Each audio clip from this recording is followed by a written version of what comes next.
This segment is brought to you by NBA Top Shot. Everybody, welcome to the Collecting and Connectin podcast. If you haven't been able to tell already, we have a fantastic crew with us today. We're just going to go around the horn and start with the mayor himself.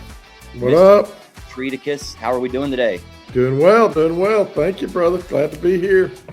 This is going to be. I'm already got PTSD from the last few times, so we'll just see what happens between you and I. Celtics talk, I'm sure will come up. Some Mavericks talk, but it's a sore subject. We'll get to that anyway. Yes. BananaMac, Canadian brethren from another land. How are we doing today? I'm living in snowy Canada, but my day couldn't be better hanging with y'all. Nice. Got some more Canadians alongside you, Mr. Ariel Remer. How are we doing today? Hey, what's going on? Same thing, stuck at home, snow day, kids at home. It's going to be a blast. Hopefully throw them outside and let them play for a while. Great day to hang out and talk about hoops, talk about Slam Magazine as we have the man, the myth, the legend, a walking basketball encyclopedia for the most part, amongst many other things. Mr. Austin Kent, welcome back. I am so stoked to have you back, man. Well, thank you. It's awesome seeing all you guys again, being able to talk. And, up here getting snowed in as well. So apologize if a stampede of children crashed this party, but they're cooped up at home. So the more, the merrier. Can we start by talking just a little bit about Slam Magazine? Current happenings, anything that you guys have going on that you'd like to discuss up front? Yeah, I mean, of course, it's been so fun being back at Slam. Obviously, I've been at Slam in the past as well. So to kind of be back, with the team was a reunion of sorts, and I just have such admiration for the brand. I grew up with the brand, like I think all of us probably grew up with the brand. So just being back with them and seeing how, what was once like a traditional publication is like positioned now in 2026, and it's just so it's evolved so much. Things are so different, and one of the sort of the key areas that I've been lucky enough to sort of be involved with is the appeal of Slam magazines as collectibles. So I've kind of thrown my collectible hat back on, and obviously love the space, and obviously am just so bought into what this space represents. Whether you're collecting Top Shot moments or old Slam mags or anything, it all kind of revolves around the same storytelling nostalgia. So to be back in this world has just been amazing for me, and to notice the differences, obviously, between I got spoiled having so much time working where everything could be known from the blockchain, and now to be back in the physical world where it's the provenance isn't tracked as much. It's just there's pros and cons of things happening in that space. So it's definitely there's definitely been a couple moments where I've been just going through this process with Slam and being like, if this was all on chain, I'd know exactly where this came from.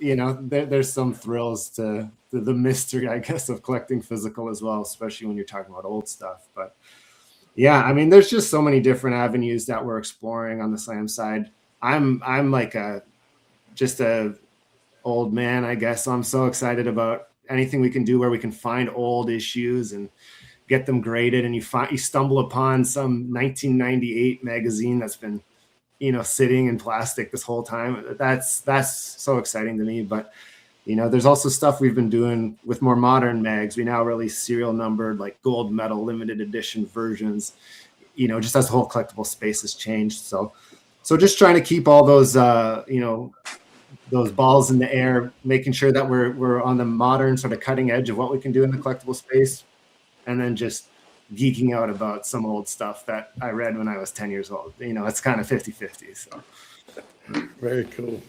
So for somebody who might want to collect, because I've seen you put out a couple of posts on the X or the Twitter about, hey, here's a limited edition Caitlin Clark, and it drops at a certain time. We all know this feeling very well. And hey, you better be there or you're going to get left behind. Those things go pretty quickly. But if somebody wanted to collect Slam magazines, is that something that's just readily available on the website and they can just go do? It is tough to get your hands on them, especially depending on the player. Like if it's a Caitlin Clark or it's a Cooper Flag, we'll see they'll be gone in seconds. like it's not a matter of minutes necessarily. It can be a matter of seconds, and we've all seen this, with Top Shot situations in the past. Because when we do limited editions, like we only do 94. There's 94 of them, and then they're gone. Wow. And so it's tough to keep those in stock, right? But it changes on the player, Caitlin Clark, Cooper Flag, Wemby, they're gone in seconds. But if it's a player that's not quite as popular, then you might have minutes or hours to get your hands on one. So those are their gold medals, and that's kind of our like flagship sort of limited edition thing that we have. But we've also tried something new, and I liken this kind of back to the Web3 space. I picture like open mints, like. For like the last Caitlin Clark drop, we did an orange medal, like so Slam's, iconic color is orange basically. So, and in that one, people were able to basically buy a special orange edition, and it was open for 48 hours, and they just print to demand. So now you kind of have like 3 layers. You've got the newsstand issue, you've got the very limited golds, and you kind of have this orange, which is printed to demand, sitting somewhere in the middle. So it's kind of neat to sort of explore how these things play out. Nice. Any thoughts about crossing over into digital at some point? Maybe a pair of physical with the digital? Yeah, we've talked, we've had this conversation many times, and even started to have these conversations years ago, is what a Slam presence would look like in Web3. I was at Dapper at the time, but there were conversations where Slam was working with Autograph, the Tom Brady joint there, Autograph for a bit. And they even did some NFTs stuff, I think with Zion Williamson at the time. But nothing active in Web3 right now. But it's something that we're always having conversations of it. I'll always be thinking about, being able to tokenize every Slam cover, and to collect that way, right? The majority of us are here in Canada, so I can only buy so many things from eBay and then have to deal with them crossing the border. And it's a headache every time to get a physical mag into my house. It's like it's tough. I'm like a believer on it. I kind of want to just buy and selling digital like tokens of Slam covers. I would be all over that, as I'm sure all of you guys, we're the believers of that sort of technology, right? So that's certainly something that's always been on my radar. And, you're seeing so many possibilities in terms of how like different Web3 companies like BZ, like Courtyard and all them are kind of tokenizing and packaging and these like real world assets. And I just wonder if there's some sort of fit there with us as well. Like it's certainly the future. And like in my position now at Slam, we're just kind of trying to evaluate what's the best way for us to move forward, because clearly this is where things are going, and I'd love to just have us exposed to that, because definitely a believer, been sipping the Kool-Aid for a while. So I mean, it would be really cool to go to the Claw and be able to pull like a graded Slam magazine. Like that would attract me if you guys hooked up with a company like BZ. Yeah. And I've had that same thought. Like you with the Canadian backer, like less border problems. Right. Yeah, I've thought about like, for us, our big sort of chases, I guess you could say, are the Cooper Flag. Like if you get that first Caitlin Clark cover or the first like Cooper Flag, those could be sort of like these big like grail chases. And then you can also fill the rest of the machine just with, because every mag that you're going to pull is going to be a fun mag, so it's been neat sort of having those exploratory conversations. So does Slam have any rookies that they partner? Sorry, Ariel. Does Slam have any rookies that they partnered with? Pardon me? Does Slam have any rookies that y'all have partnered with this year for the magazine, or is that kind of how the relationships work in that regard, or any featured rookies? So we don't really do the formal partnerships, I guess you could say, in the sense that like Top Shot might be formally partnered with Cooper, if I'm not mistaken, right? But we've had Cooper on the cover, so we've worked with Cooper, and so we worked And I think you might see some more rookies in the next little while. Sorry, I gotta realize what I'm saying publicly. But Cooper, we have released the Cooper Flag Mavs cover there, and it was kind of cool. It's funny, we had actually a booth, a slam booth at Fanatics Fest like last summer, and like Cooper Flag came by the booth, so we were able to talk with him. Like, at Fanatics Fest, they go crazy with security. They're shutting it all down. And next thing I know, Cooper Flag is just like standing in there asking questions about his Duke, because his Duke cover had already come out at that point and was one of our like hottest sellers there. So he was just asking questions about that. So, when Cooper Flag appeared on that Duke cover, he like announced he was going to Duke on a cover of Slam, right? He was 16 years old when that cover came out. So like, so any like gold medal versions of that one, those are some of the more like in demand, pricier ones that you're going to find on the secondary market. But Cooper was just like an all-star we have our annual like game at Rucker in the summer, and like Cooper Flag hit like a game winner like at Rucker Park. Like it's crazy. So it's been fun seeing Cooper's growth just, from the lens of Slam, and now to see what he's doing like in the league. Like, you must be over the moon there, Tork, to have him. I don't even know the sort of roller coaster of emotions you've been on in the last 12 months, but it's been a lot. And we don't need to go down that rabbit hole, but I think because there was a lot of talk early on, and I definitely want to pick your brain about the rookie class. Any of them, all of them. But in this instance, look, I guess you could say it was a rough start for Coop, and Knipple went out of the gates really quickly. And so there was talk, well, why isn't Knipple, ahead of Coop? And then I watched him give Kawhi 30. And, there are nights where Kawhi just kind of a little casual walking around the court, maybe doesn't put in the effort. He was putting in the effort that night, and Coop gave it to him. And I was like, okay, he's that dude for real. And so, stoked to have him. To be honest with you, you know my history as a DFW high school basketball connoisseur with Jason Maxiel, and that's where we kind of hit it off, the Pistons back in the day. Trey Johnson's my guy. Like, I'm a huge Trey Johnson fan.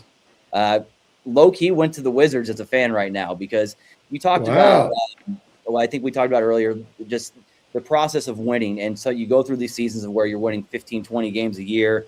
And I think there's nobility in that kind of struggle, because when you finally reach that mountaintop and you watch the maturation process, you watch these guys grow and finally get better as a team and finally achieve that goal, there's something really special of having stuck with it the whole time. Yeah. And I don't know if the Wizards are going to get there anytime soon, but I love their young core, and I love that Trey Johnson's kind of brought that attitude to Washington, because he's a junkie, man. Like, he does not – like, he plays basketball, and that's it. That's all he knows. And his work ethic, apparently second to none. So hopefully, not to say other guys aren't working that hard in Washington, but franchise changing attitude, I think. That's what I'm hoping for. Yeah. Yeah, no, I think there's that to learn from that struggle. When you talk about Detroit, for a while there's, okay, we won 20 games again this year. And then add another lottery pick, we won 20 games again. And it's easy to start to question, okay, this isn't the group of guys, like, let's just get rid of them and start with new ones. But no, they're learning in that. Yeah. If you got the good group and you got the good leadership and you got good coaching, like, those don't, it's common for people to say, oh, but they're just going to build bad habits. Like, but I think you can also forge that resilience. And I think you've seen that in Detroit and in OKC. With those younger guys, like, they keep faith in that core, and the next thing you know, they're like, oh, we're kind of figuring things out now. So to see Washington in that position would be awesome. I'm ready for a competitive Wizards team again. I think we're due. Yeah, I look very fondly back at the baby Lakers, even though it was short-lived and they traded for AD.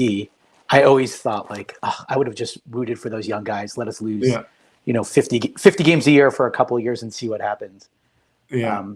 So yeah, it's great to watch young guys grow into themselves. Yeah, I love that baby Laker team. They were so fun. Yeah, so baby bad, Lonzo, but so fun.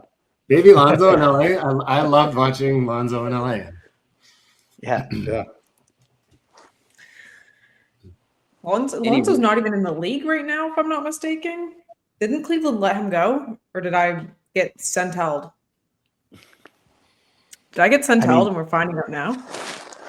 No, I think he's still there. I mean, Top Shot just released a moment. No, I got Centelled, guys, and I just found out yesterday. Horrible. Oh, NBA Centelled, yeah, they got you. They got me good. I get distracted by the Ball brothers. So that would never happen to me. Mac, have you come around on Colin Murray Boyles since we're on the rookie talk? Since he's had a little bit of hot streak, we feeling a little bit different. Yes, I definitely have Tork. I still don't like his attitude, but his game is so good. And I saw people putting him in packages to trade for Jaw, and I was horrified. And I never thought I would be, but he's definitely a future for the Raptors. Yeah. Anybody stick out to you, Mr. Kent? What rookie? I mean, we all obviously have our top tier. Who's caught your eye? Maybe that you hadn't really thought of before the season. There's a couple of the rookies that sometimes you just kind of know that a rookie is going to be like your type of guy. Like even as soon as you see them, you kind of know that they're going to be just the type of player that you're going to pull for. So when Derek Queen got drafted, I was just so mesmerized at what he could potentially be after watching him like in college and then seeing where he landed. He's a player that, I'm always going to just be interested in. Anytime that you hear of anybody that even gets on the scale of being compared to like Jokic-esque skill sets, I'm like, that's at least somebody I need to watch just for the sheer value of it. A VJ Edgecombe, I just love his story. And then like, obviously he got out to a pretty like hot start and that was kind of fun. When Philly was shorthanded. And so, I mean, I've been impressed with like Con, I don't know. I feel like I was like many others probably that slept on him, that needed to like, it's hard. I watched the Pistons draft various players that had good like collegiate success and then just didn't click in the league because their wings are not like regarded as especially athletic wings. Like it's easy to sort of be bearish on that archetype. And then Khan just come in and said, no, I'm my own player. Like whatever you think you know about me, like you need to relearn. So to see the success that he's had is really awesome. No doubt. He's very likable.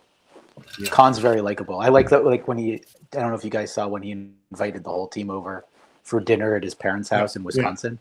Yeah. It just killed me. I thought it was so incredible. Like I even showed my wife who doesn't really care about this stuff, and like she was all over it. It was like so funny. 20 pounds of chicken fajitas. Yeah. And didn't his brother try to dunk on someone or something? Yeah. On LaMelo. On LaMelo. Yeah, I love that.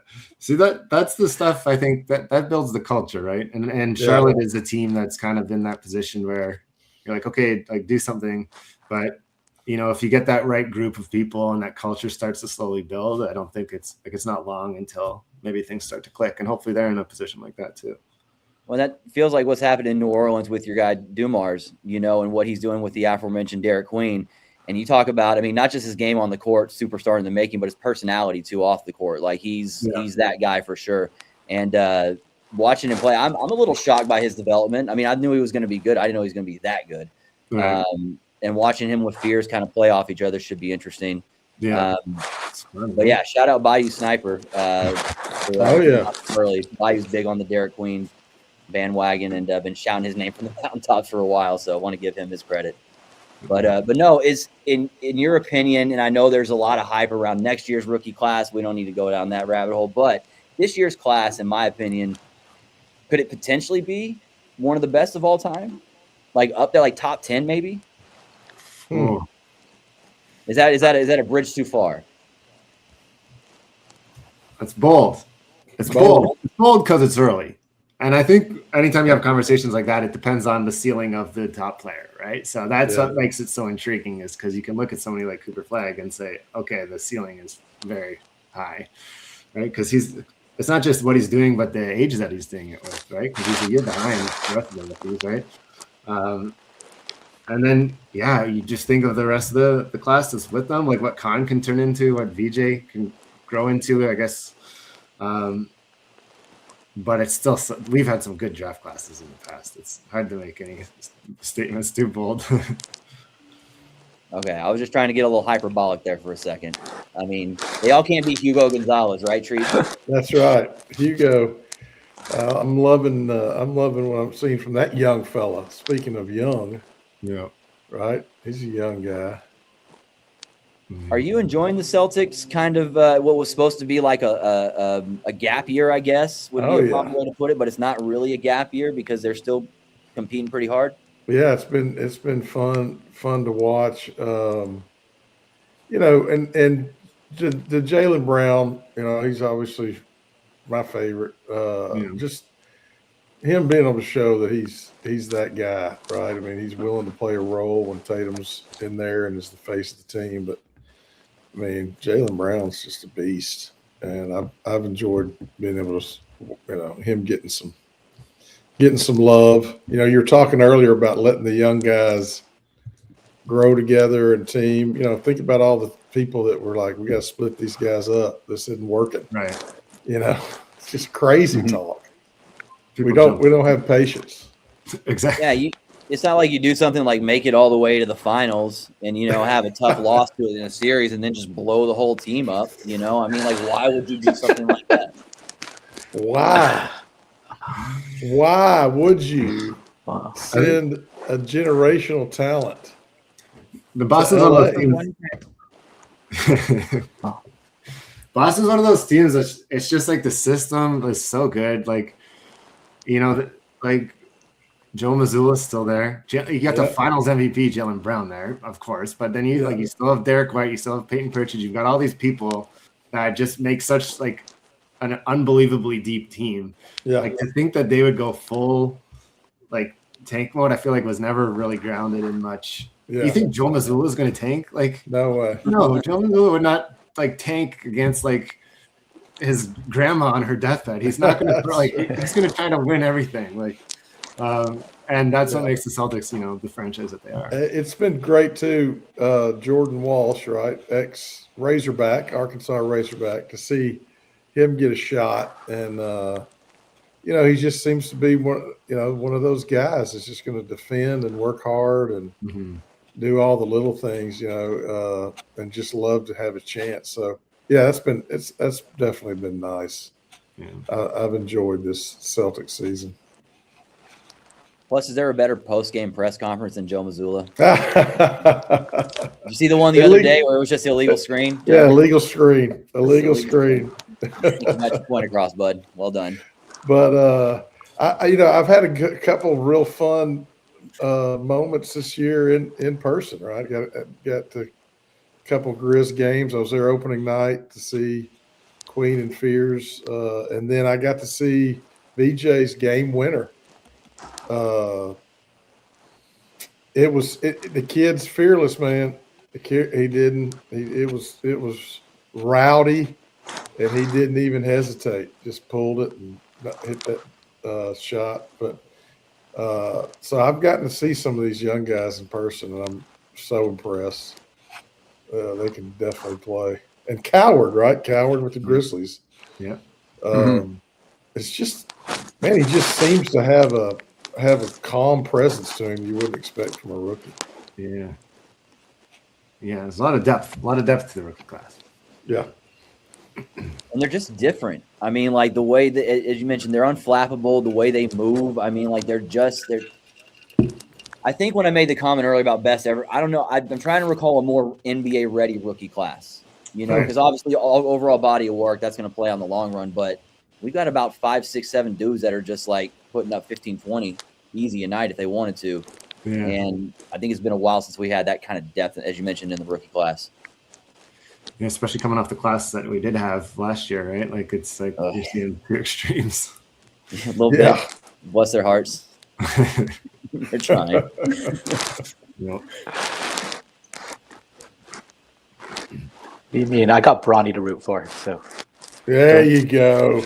Right? We got some Bronny last year, so I'll take it. Mm. We don't get so many rookies on the Lakers, so when we do, we got to just love them unconditionally. Yeah. Dude catches a lot of hate, but of course you're Bronny James, so we can't feel too sorry for you.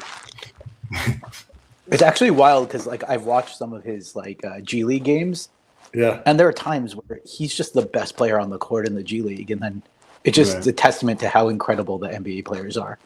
Oh, yeah. Some of these guys in the G League are just ripping it up, and then they get on the NBA court, and they last 3 minutes on the court. Yeah.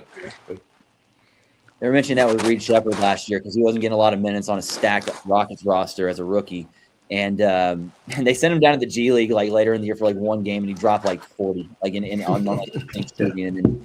So somebody, I know the Bronny conversation came into play, and Kevin McCullough got drafted right around the same time. He did the same thing in the G League, goes down there and wrecks, and he can't get any minutes in the NBA. Yeah. And just said just varying degrees of that talent. It's crazy. So you're going when I was in against, high school. Sorry, like, go ahead. Playing against vets who've been there for 15 seasons, and you're coming in as a rookie, like that's a different level of talent you're competing with. But I feel like it all depends what team you're playing. Like if someone was playing the Raptors last year, our starting five was pretty much rookies at that point. Right. Like that's a completely different team to go against. Yeah. When I was in high school in the summer, I would go to Paulie Pavilion to UCLA, and they'd play pickup games there, and I could just watch all these NBA players come in. And I remember there was one summer afternoon, Derek Martin, who at the time was like the third string point guard for the Clippers. He was there was doing some 3-point shooting drills, and I saw him hit 87 in a row. I was like in 10th grade, and I was counting, and it was 87 threes in a row. And I was just like, I thought you were bad at basketball. Like these guys are so legit. It's crazy. Yeah, there's so many there's so many levels to these things, like how good these players can be. Like I even remember just watching, like, I went to like a Canadian university, and just watching, like, you can watch a player on, like, while I was at Brock, we won the national championship, and we had the best player on our team. All the other ones went to Carleton, but Brock won once. But even the best player on like the Brock team could just win a game single-handedly at this level. And you think, well, like, what could the future have in store for this person? And I think he might have played like half a season in like a third tier, like Ukrainian league. Like, but you're just like, oh my God, there's like 50 more levels to get to. And this is one of the best, like, most dominant players I've ever seen in person. Like outside of the NBA, like, just to think about, like, so anytime people upload a post of somebody like talking trash to someone in the WNBA, or like Brian Scalabrine, and then they just get roasted, I'm like, that's my favorite genre of content. That's funny. You just got to appreciate the people who've been doing this. It's truly incredible how talented these players are that are on the court, or even the ones that are just on the 15-man roster are just so special. And sometimes I take that for granted. Yeah, for And sure. a lot of these guys I was watching the other day on NBA TV. It was out in Arizona. I forget the name of the school, but it was a Prolific Prep was out there out of Dallas, and they've got the number 1 junior, DeMarcus Ware's kid. Not DeMarcus Ware, DeMarcus Lawrence, excuse me. No, Marcus Spears. Sorry, I'm getting all my DeMarcus messed up. But his son plays. He's a number 1 junior.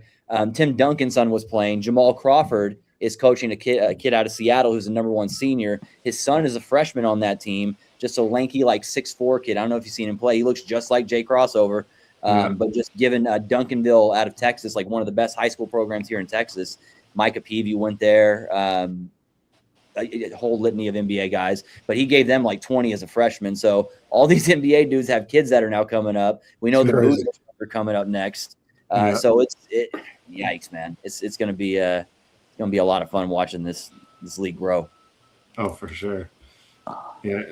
And then I remember, like, when you first heard about, like, oh, this guy's dad played in the league, like Klay Thompson or even Kobe, like.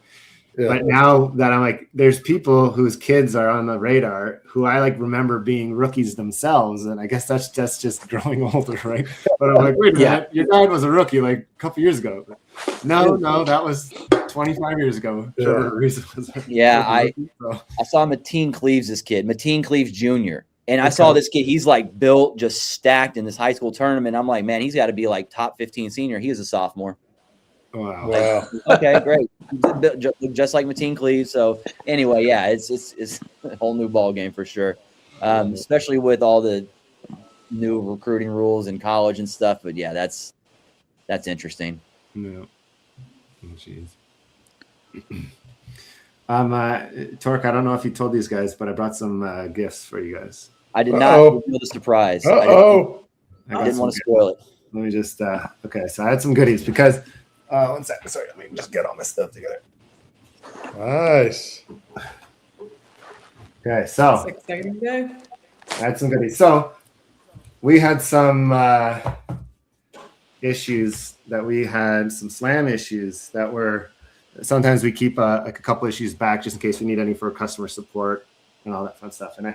And so when you told me that you're gonna be nice enough to let me hang out with you guys, I wanted to make sure that I had something for you guys. So I'm gonna start in the top left of my screen. So Banana, I've got Scotty Barnes's slam debut for you. No way. Wow. This is No Scotty's, freaking way. this is his his first cover. Dude, I have it on a slam cover tee Oh, good. Fun Okay, fact. so now because You can it's get so this- sick. you can get this gold medal on the wall. So Oh yeah, my these are the God. gold medals. 94 of them. They retail for $94, and this is one that we had unused that's got your name on it. So Nice. Very cool. Wow. Dude, Wow. thank you. and now this might be emotional for Tork, but we had one of these. Oh, So this is the orange medal that I was telling you guys about. So these are printed to demand, right? beautiful. So we did something really cool with this. Right after the trade happened and everyone was still, wondering if Shams got hacked, we basically wanted to sort of capitalize on that and be able to quickly get an issue out to print. So we're able to get this Luka variant out. Like this is the first time Luka was in a Lakers jersey for like any magazine. That's what I've been told. Wow. But this is the orange medal, so printed to demand. They had 362 of these, so I've got this coming for you. And then now treat your franchise in a bit of a different class than the rest of these guys. So we actually had a commemorative Oh, wow. issue about the Celtics' 18th ring and the journey that got them there. So Nice. so I'm gonna be getting this out to you as well. I'll have that. I'll hang that in the office. That's gonna be in the mayor's office, man. Amazing. And that's the nice thing about the magazines, right? Especially like, we talk about Top Shot moments and the different things that we're doing to be able to display them. That's such a high demand area, right? Right. But think about just trading cards. They're so small. Like, my most beloved trading cards, like they sit in a safe. Like I don't even look at them. Yeah. Right. So the nice thing about magazines is they're kind of perfect for display, right? Like, Right. Yeah. actually, none of these are graded. These are all raw, but we've seen more and more people grading their magazines. CGC, which is a comic book company, has been grading them for a couple years. And just a couple of months ago, PSA got into the space of grading magazines. So it just, they look so nice when they're in a slab. Like, actually, let me show you a slab too. My office. Very cool. So this is what they look like when they're slabbed. So this is graded and slabbed. Oh, nice. It's really cool. Cool. So these are authenticated and this one's by CGC, but yeah, just recently PSA has gotten into the mix, and obviously PSA is kind of the king of like sports collectibles. But before I get too far into that, Tork, this is my own personal copy, okay? Because there's none of these kicking around. So this is my personal copy, and I want you to have it. This is the orange Cooper flag. This is the Cooper flag. This is not his first Slam cover because, like I told you, he declared he was going to Duke on the cover of Slam. But this is his first pro cover. And after what you've been through over the last 12 months, I'm so happy that Bro, you're gonna make me cry, dude. Like that's Nice. That's so amazing. Like I'm at a loss right now. That is the first off. Wow. It's gorgeous. Too kind. But yeah, dude, that's gotta you are spread way the too love. good to me, Austin Kent. Gotta Way display too those things. I've just loved them. I've been, I think, for my entire tenure, any podcast you've seen me on, you've probably seen Allen Iverson not far behind me. This is a collab that they did with, remember Fathead? Fathead? Yeah. Back in the day. That's a Fathead poster, but also I got like the Cade. That's Cade's debut that I got up there. I'm not sure if you can see that, but no, they're just so visual. And we last year when we set up at Fanatics Fest. Did you guys swing by Fanatics Fest? Because Top Shot was there as well. Did you get the chance to swing by? Mac did, didn't you? I saw all the pictures on Twitter. Okay. Yeah. I mean, it was cool. Like all the pictures on Twitter that you had posted. Yeah. Yeah. So we had a presence there, and it was the first time that we had ever done anything with graded mags, just because the whole kind of space is kind of new. I think we started working with CGC in like 2022 or so. But it's really kind of unlocked a secondary market, right? Because buying a magazine, people don't think to keep their magazines in good condition, especially back in the day. No one loved it. Right. Even as a kid, you knew, I should probably keep my cards in good condition. Whether you did or not, you probably knew that you should keep them in good shape. But nobody even thought to keep magazines in good shape. So to be able to track down like old magazines that are still in decent enough shape that you can get them graded with a solid grade, to me, like that's just, I mean, I spend every night on eBay just looking up whatever, like old 90s slams I can find, just with the intent of, what would this grade? Maybe I should send this in. Chasing all that nostalgia that we all love so much. But just the excitement that we saw from just regular sports fans passing by our booth at Fanatics Fest, it showed there's something here. And you're going to get some people that they just want, give me the gold medal, Caitlin Clark, Cooper Flag, Wemby. I just want to speculate on it for years. That's always going to exist. That's part of the hobby. But we are so happy to just see people walk in and be like, I need this for my office. And just pick random magazines. Like we have a Naz Reid cover and people are like, I need this for my office. Not the type of player necessarily that you're going to put in your 401k, but like to a fan, they're like, this is going to look great. Like next to my poster, like in my man cave or whatever. Right.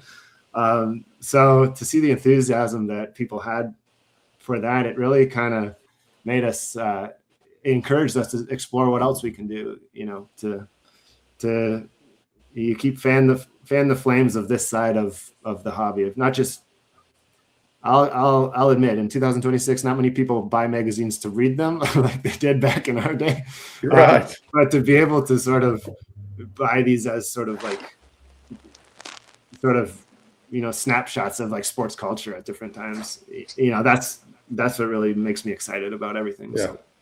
Very cool. Well, it's so cool. And you guys do the slam cover tees, and I don't know how many I've bought as gifts for people because you'd be surprised how many casual basketball fans don't even understand that they're slam cover tees. Right. And like the minute I give them one, they want it for the next birthday, and they're killing me on the US dollar. So I got to order them like 10 at a time over here. Yeah. Shipping to Canada. They're so cool. They're unique. They are. And they're important to the players themselves, which I think helps make it feel like important, like to the rest of us. It's such a significant sort of moment in a player's like timeline, but seeing the growth of the merch side, even in the last 5 years, has been really awesome to see. Like when I at the end of my like first tenure with Slam, we were just getting into the space. I built this like very amateur like Shopify store that they had at the time. Like that's where we were at in like 2020. And it was just this fledgling part of the business. But now, like the company has grown so much, the licenses that we have access to have grown so much. And now whenever we're able to release a cover drop, it's more than just, here's a new magazine. It's just this opportunity. And we work with the teams themselves. Like tonight is Slam Night in Detroit. Nice. Yeah, Little Caesars. And we had a Slam Night last year. So, I mean, I'm alone with my kids. Otherwise, I'd be in Detroit right now if my wife was home. But Slam Night in Detroit tonight to celebrate the fact that Jalen Duren got his cover on Tuesday, right? Wow. So Jalen Duren has a cover, and then on Wednesday we did like a special sort of feature on Ben Wallace.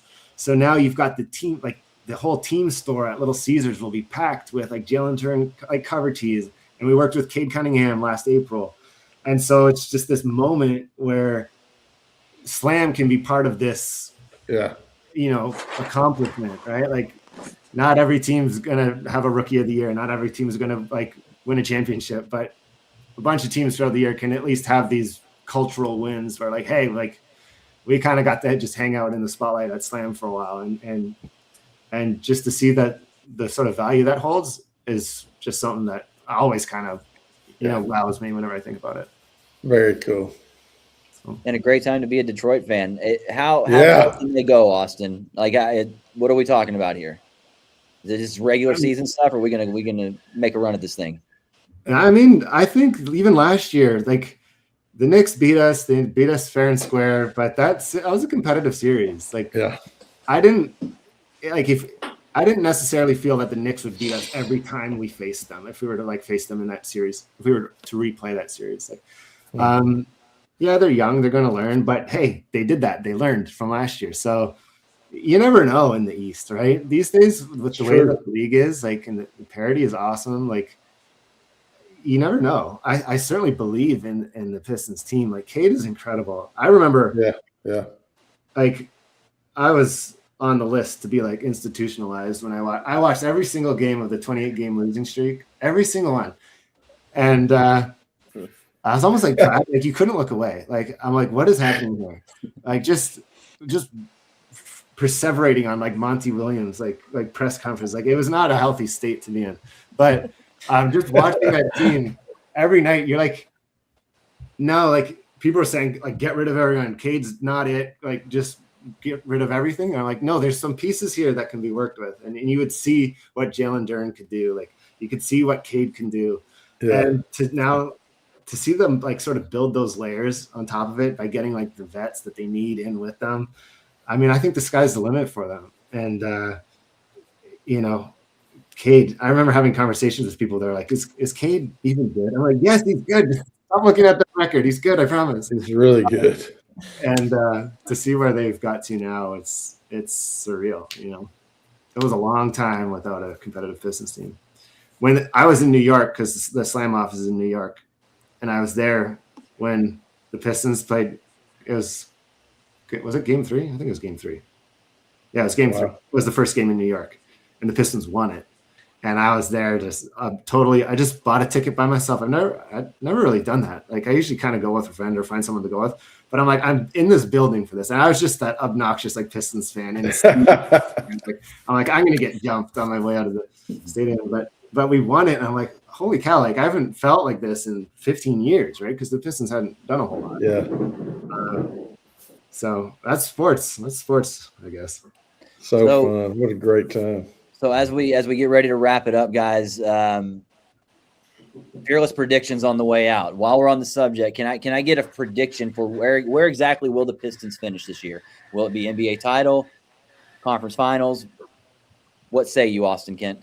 Oh, I think a conference finals appearance